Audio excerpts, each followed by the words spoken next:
بسم الله الرحمن الرحيم نحمده ونصلي على رسوله الكريم أما بعد.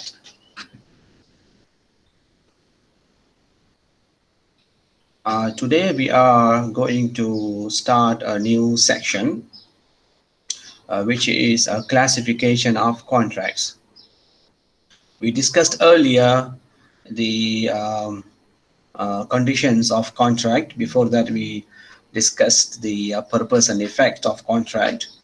So it is the continuation right now. So here you are going to learn what kind of contracts are available, or how do you classify contracts. So this is all going to complete your understanding of contract.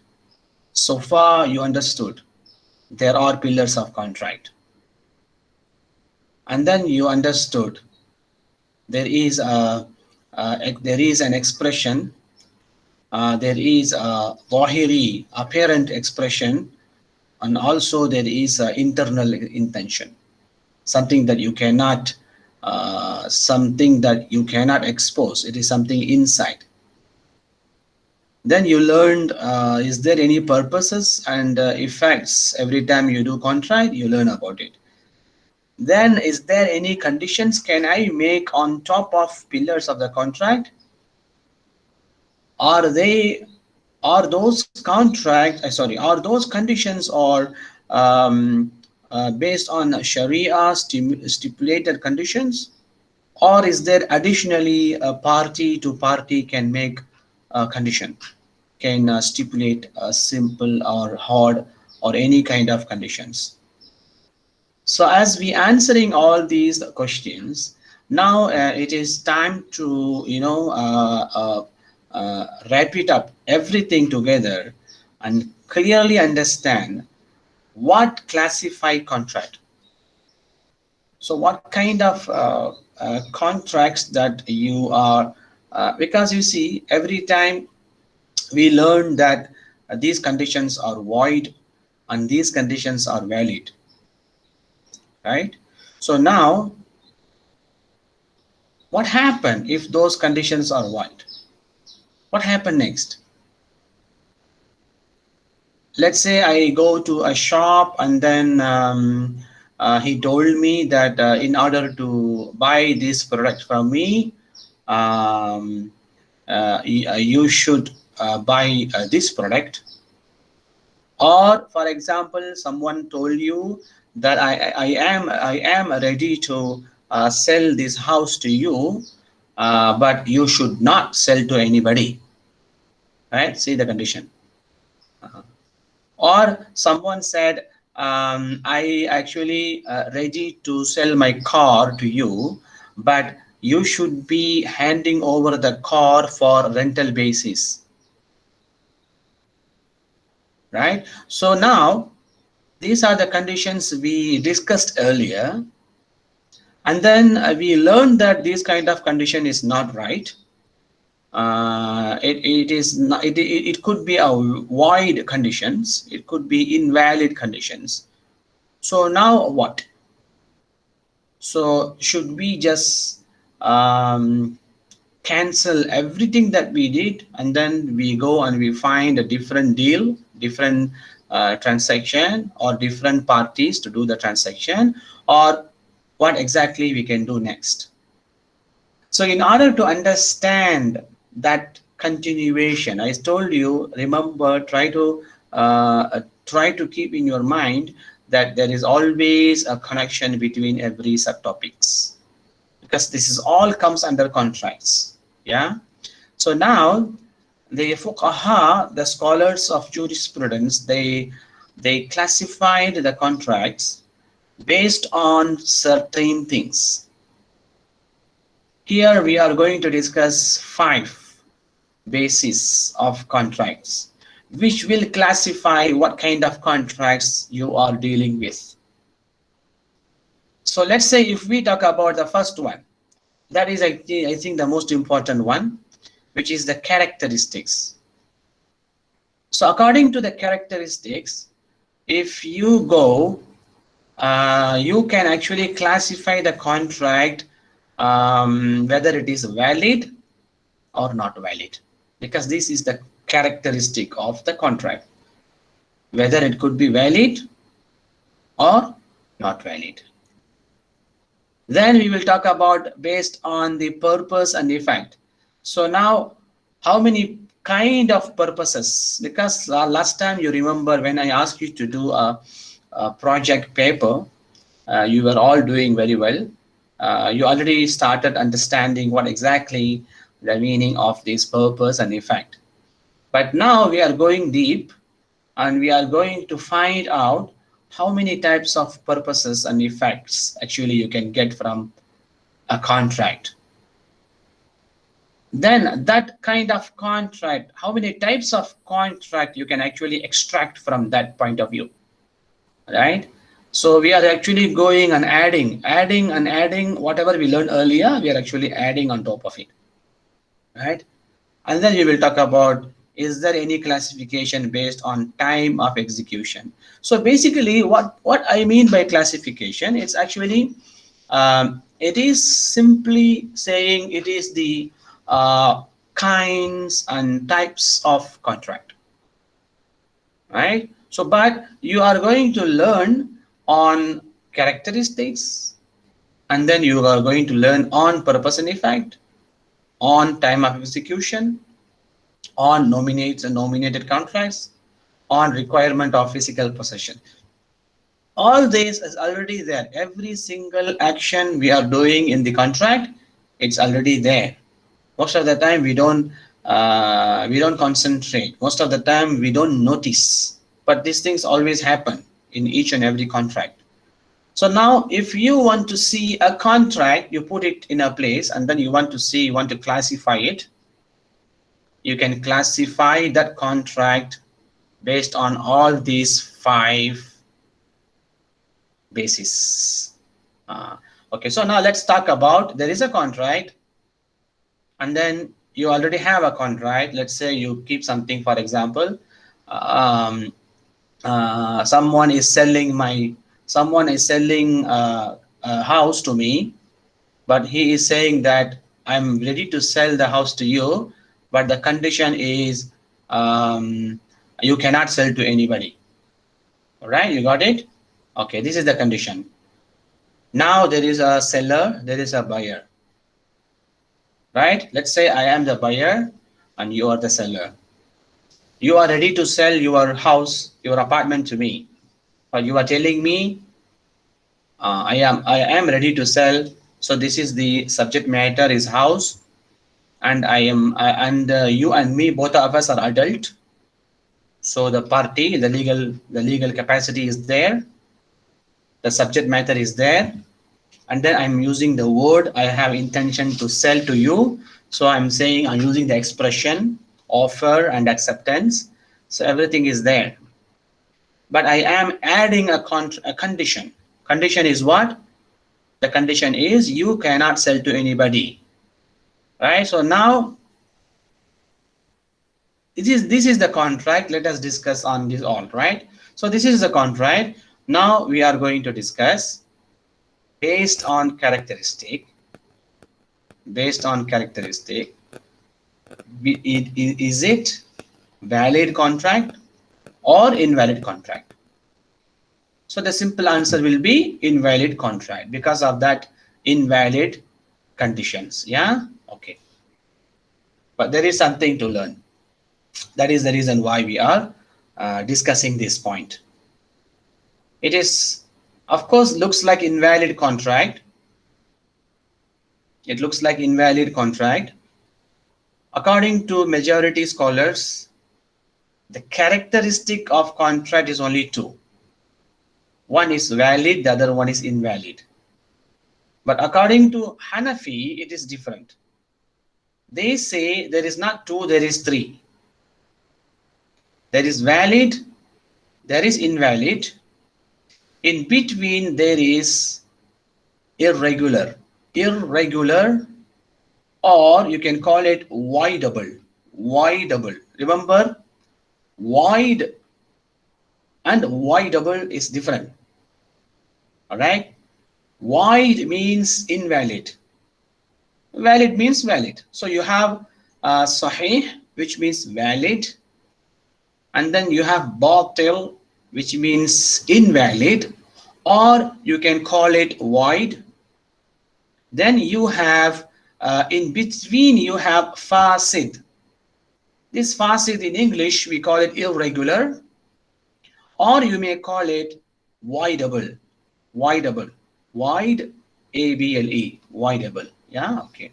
So now look at this additional characteristic that Abu Hanifa added into this.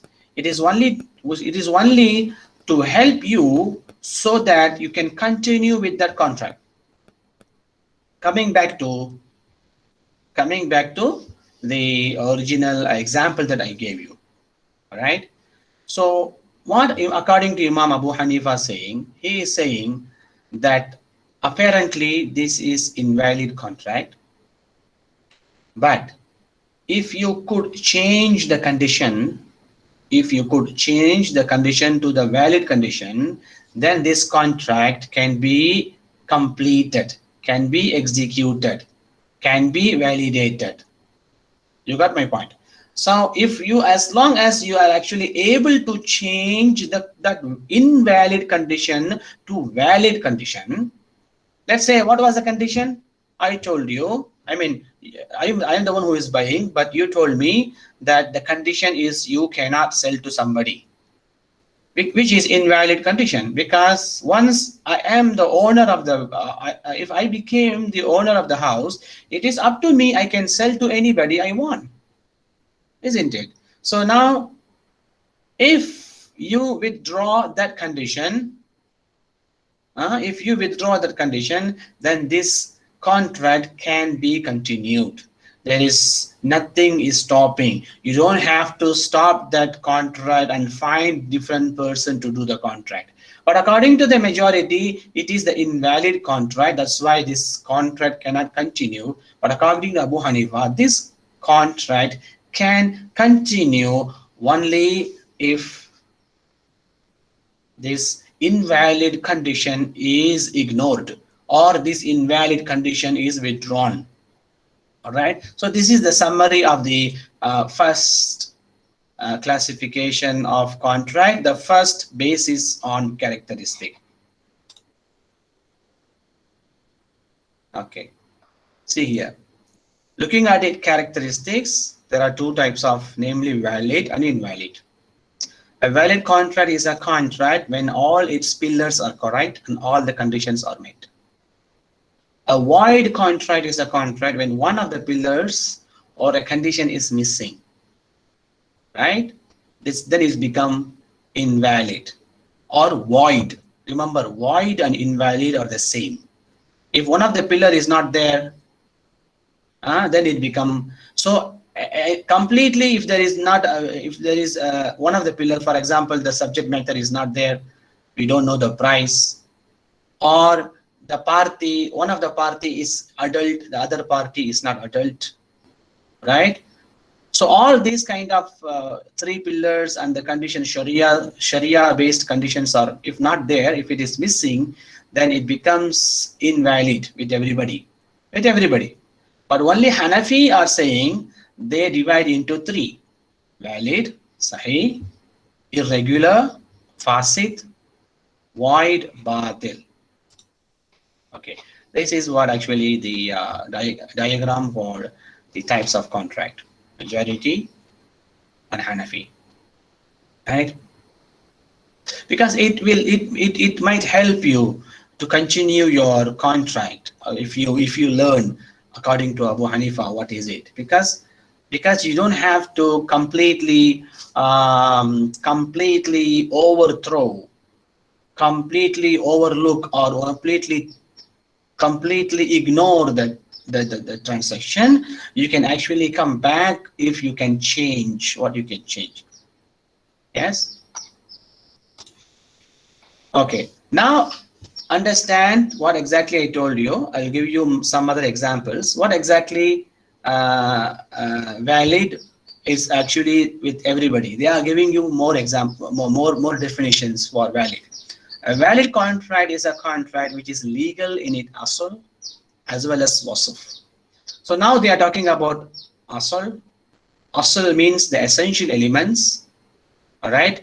Now look at the essential elements. What are they? According to the majority, the essential elements are three pillars, right? According to Hanafi, the essential elements, of course, the same thing, but they don't say three pillars. Instead, they say offer and acceptance. You remember last time we discussed this? We discussed about three pillars. According to the majority, three pillars, but according to Abu Hanifa, it's only one, which is which is only two, which is acceptance and then offer, isn't it? The remaining things will be concerning. The remaining will be the extra. It is not external, by the way.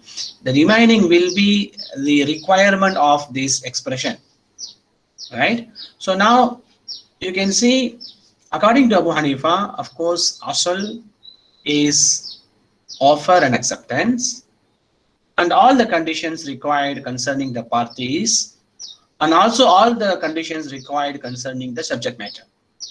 All right, so it is the same, by the way. Only the words are different. No need to get confused. According to majority, three pillars. According to Imam Abu Hanifa, it is two, which is offer and acceptance. Together with that, the requirement is actually also the parties, and also the requirement is the subject matter. Without subject matter, without the party, there is no expression. There is no offer and acceptance. It is not. It is impossible, right? So it's the same thing they are saying. But they just want to define according to their mazhab. They say asl, this is asl. Then you have wasf. Wasf means what? External attributes that are not in the essence of a contract, but it comes outside, right? For example, I told you wasf means additional thing. For example, delivery. For example, down payment. So these are the additional attributes comes outside the business. It is called wasf. A contract is irregular, fasid, when its essential elements are present and all the essential conditions are complete, but it contains a prohibited attribute. Example, when a contract contains elements of usuri, or when a contract suffers from gharar, such as when a certain property is sold for an unknown price. So this is what we call a gharar, isn't it? So when it becomes a gharar, when it becomes, for example, there is a thing that you and me, we are dealing with. You want to sell your phone and I want to buy your phone. We agree on this condition. We agree on this transaction, the deal. But you, until now, you didn't tell me how much is the price, right? So there's a possibility of gharar because you are trying to sell your phone to me without telling the price, right? So now, of course, this is according to Imam Abu Hanifa. This is called irregular fasid, right? So I don't have to throw away the entire transaction, entire deal. What I can do, I could make it right. In order to make it right, I just need to get the price. If the moment that you are telling me the price, our transaction can be concluded. Till that, the transaction is hanging. The transaction is not going to become invalid, not going to become batil. The transaction is going to be hanging, but the moment you are telling me the price, then what happens, everything comes clear so that we can actually deal with it. So this is how, if you look at the auctions are made, you are there, you are ready to buy the product. For example, someone is announcing, saying that the new phone is coming, the new shoe is coming, but the price is unknown. But you have the intention to keep that deal. You have the intention to keep that sale. So what you are doing, you are pre-registering, for example. There are so many things that people are pre-registering, right? Pre-order, they call it. Maybe some of the items, the price is unknown. They said the price until now, it's not ready yet. We are in the process of fixing the price. But you are saying whatever price you are bringing, whatever price that you are coming, I am ready to buy that because you are fond of that product. So according to Abu Hanifa, you can do that, and but your transaction will be hanging until the price is known. Once the price is known, then you agree to pay the money. Then you are actually showing your consent. So now when you are showing your consent through paying the money, then you are actually completing the transaction, right? Okay. Similarly, a contract is considered irregular when it is made with a defective consent, such as contract made by a person under duress.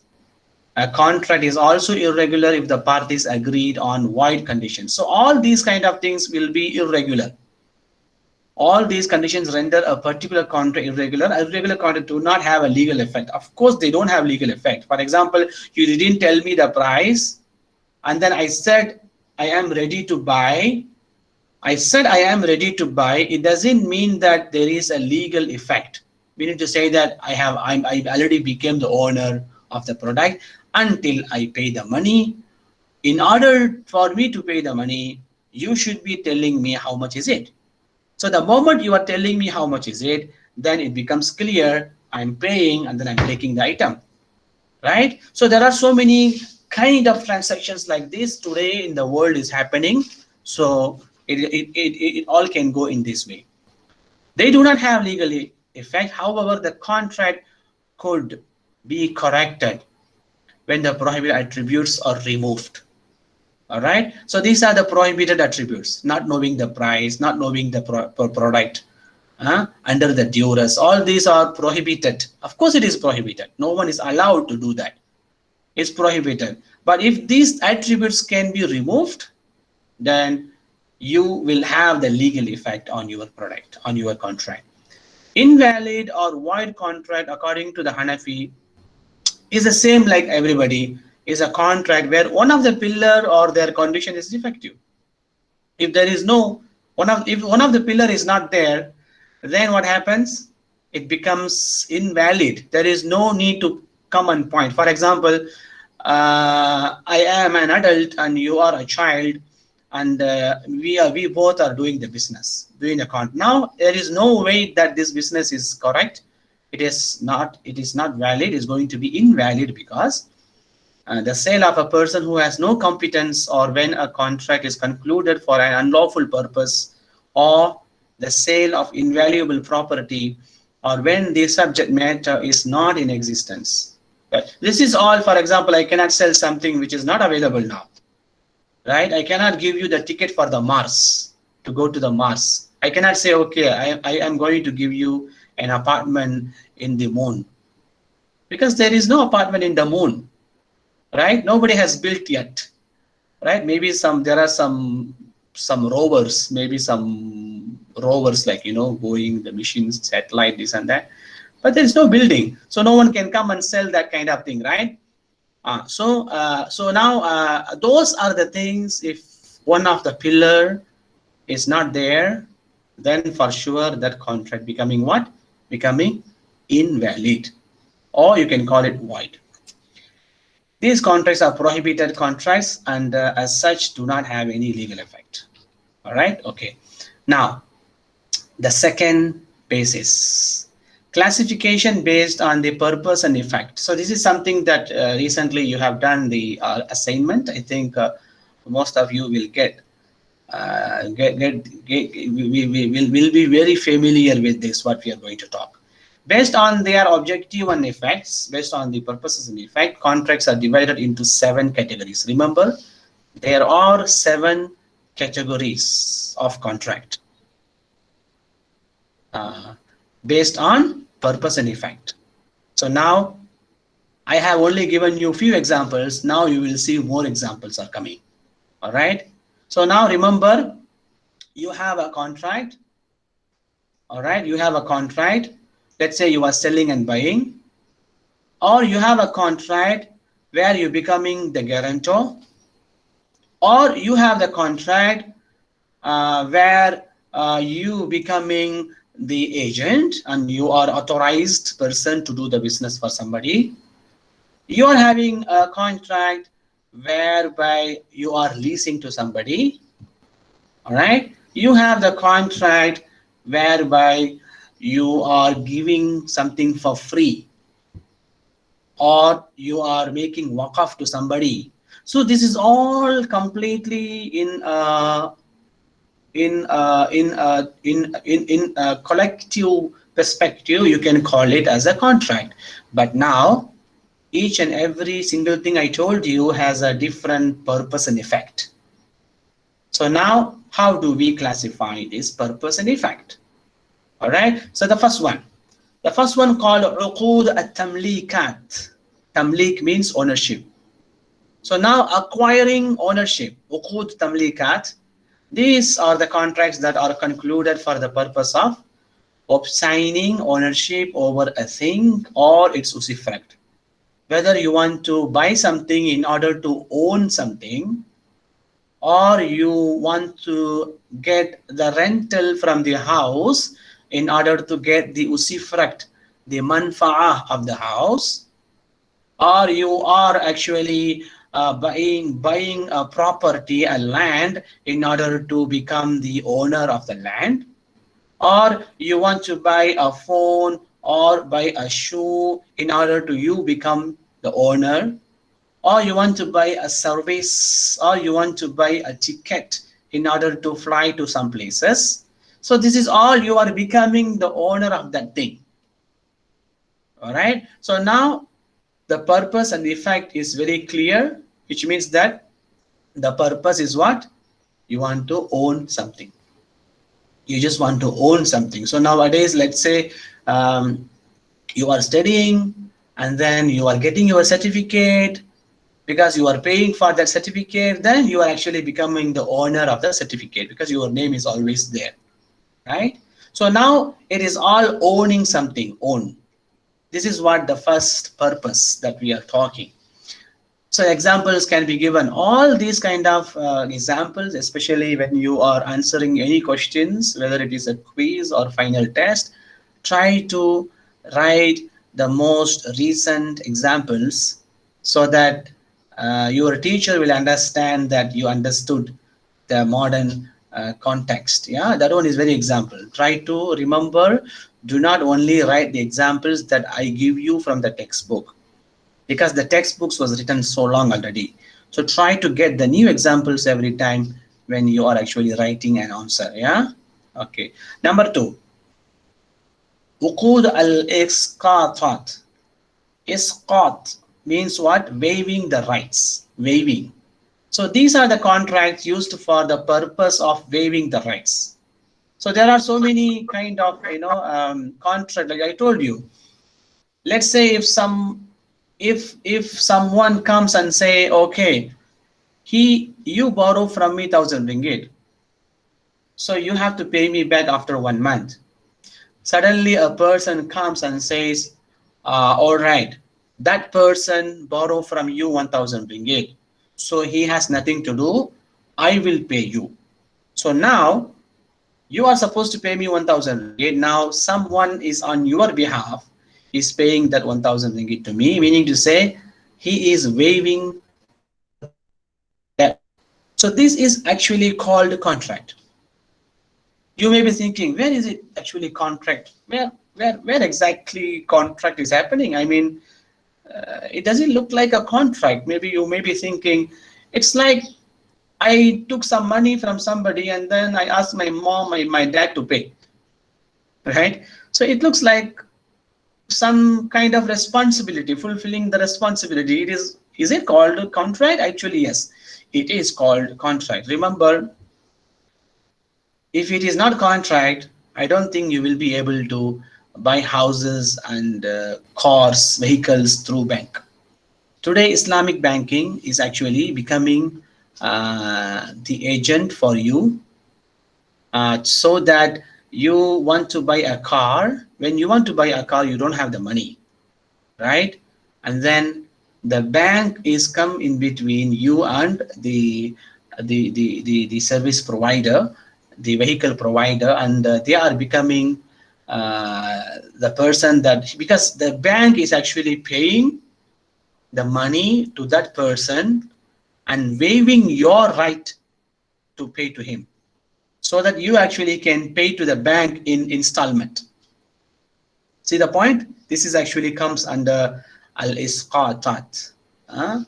A creditor may release his debtor from the debt or waive his right to demand the loan.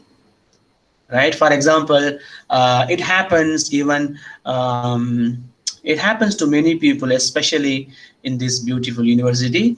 I have seen many people, they were not able to pay the tuition fee like last time, especially some master students, some PhD students coming from different countries, like poor countries, they were not able to pay their tuition fee, and then the university has done some waive, right? They have reduced the payment. They said, okay, you don't have to pay this amount. Okay, we waived for the sake of Allah. So these are the things that has been happening. This is also a kind of contract. Number three is authorization. I think authorization, it is also contract. Remember, when you assign somebody, it is actually a contract. Let's say I because there is always a paperwork, if you remember. This is something that it is not only the matter of contract, it is not only the matter of economic perspective, it is also the matter of legal perspective. Remember, we have legal, which is law faculty, right? So now a lawyer has to come and he has to, he has to do certain legal issues. There are some legal issues, and he has to bind those legal issues and then get the authorization, transferring the authorization from this person to that person. All right, let's say I authorize my bank. I authorize my bank to sell my product to you. I authorize my lawyer to deal with my case. I authorize an agent to sell my house to this person. You see, there are so many houses being sold, apartments being sold, and the real owners, they never met. It's only the agent, the firm, the legal firm is actually doing that kind of job. Yeah, so it is called contract of guardianship or agency. It comes under what? Authorization. Now the purpose is becoming different in this, because here is the purpose is what? Transferring the authorization. So purpose is becoming different from the normal sale and rent. You got the point? Okay. Number 4. The fourth one is uqud al-taqyidat. This is something important as well. Imposing restraints. Taqyid. Qaid. Taqyidat means these are the contracts whereby a person could be prevented from exercising certain rights. This is something that you make hold. You hold someone not to do certain things, like insane, minor, bankrupt person could be prevented from dealing with their properties. This is where actually, the lawyers may come. For example, when you go and say, I hire you, right?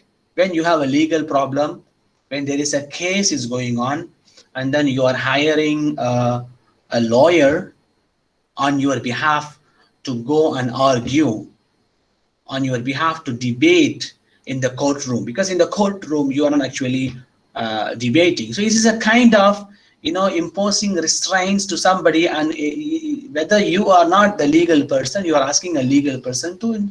So the court can play this role of stopping the insane or the minor person from dealing with any transaction. For example, a bankrupt person cannot actually sell his property because he has to pay to so many creditors, right? So there must be some impose that the government also can impose to any parties. The government can impose to any citizens not to do certain things. So these are, it looks like a law, but this is also a kind of contract, which is, we call it uqud at-taqyidat. Remember that? Okay. Number 5. The fifth one is uqud at-tawthiqat. Tawthiqat means providing security. These contracts are intended for the security purposes. So this one is, for example, you become the for example, you want to deal something, but the people asking, okay, can you make someone on your behalf? Can you make someone becoming the guarantor? Guarantorship. This is what kafala means. The previously we talked about the guardianship. There's a difference between guardian and guarantor. So here is called guarantor. Guarantor for what? The bank will come and say, I am ready to give you the loan, but since your background is financially is not so good, so we need someone on your behalf to take the responsibility. If in case you are not able to pay, then we will ask that person to pay. So this is what we call kafala. Kafala, hawala, and the pledge, right? The pledge means the rahnu. You know the rahnu, right? So now I say, for example, I want some money. I want to borrow from the bank. The bank come and say, never mind. Do you have any gold? Do you have any property in your name? If you have anything in your name, you can bring the, let's say if I have a car, I have to bring the, that letter saying that this is my car under my name, yeah. Or maybe I have a certificate of my house. I have the testimony of people that this is mine. So I have to bring it. If it is gold, you have to carry the gold itself. You cannot keep the gold and then give the receipt. You have to carry the gold and then give it to the bank. Then the bank will put in the deposit box, safety box, they call it. So this comes in under the security. So as long as your gold, your item, your certificate is there, on that basis they are going to give you the loan. This is a kind of ar-rahnu, they call it, yeah. So this one, if you look into this kind of contract, the purpose is different. The purpose is what? Providing security, right? Okay. Number 6. Number 6, what? Uqud al-ishtirak, which is actually partnership. This partnership, there are so many contracts comes with the partnership, like musharaka, mudaraba, muzara'a, right? There are so many, murabaha. So this group of contracts include partnership. So wherever you have partnership, your purpose will become different. Because you see, first of all, when there are two people are doing the same business, it is the same business, but they are not playing the same role. One person in mudarabah will be providing with capital. The other person in mudarabah will be providing his labor. So now capital and his labor together become business.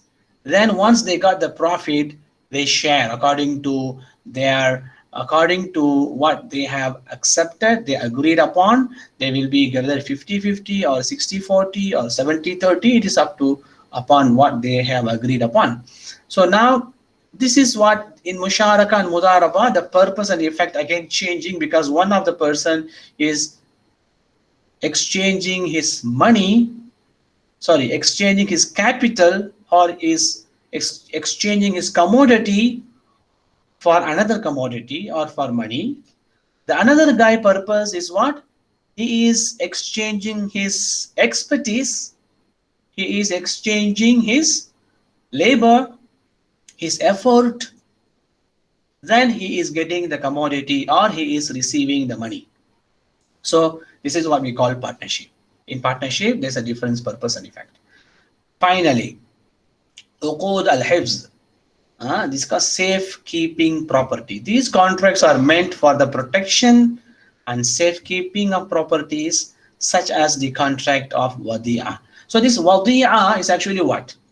Wada'a means what? It's actually something that you keep. For example, uh, you don't feel